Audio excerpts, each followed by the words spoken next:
Right now, local leaders are back in town following Panhandle Days in Austin. Yeah, ABC 7's Adria Irahita spoke to some of these leaders about their time at the Capitol. She joins us now with more. Adria? Lisa, Larry, all of the local leaders I talked to agreed that Panhandle Days is important to the community because it's a way for the legislators to be more aware of the issues that lie almost 500 miles away from the Capitol.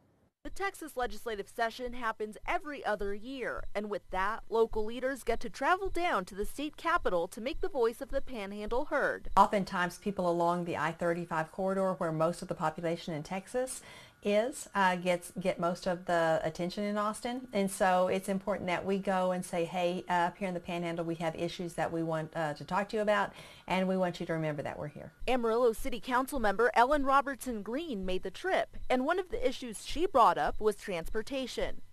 TxDOT is getting funding to expand our loop around Amarillo. We're trying to move out from Soncy. Soncy, it was originally supposed to be the loop, but as anyone knows who's driven around there, the traffic is crazy and it makes not for a good loop. Another important issue during the session, education, with Governor Abbott promising more funding for community colleges such as Amarillo College. In the current economy, it's important to have a two-year degree. Some welders and some truck drivers, for instance, are making some very good money in this economy, and so that's where Governor Abbott's emphasis was, and I was really glad to hear that. And yet another issue, tourism. Dan Quant, vice president of the Amarillo Convention and Visitor Council, says funding for parks in the Panhandle is crucial to helping the tourism industry. Palo Canyon is a total jewel for Texas.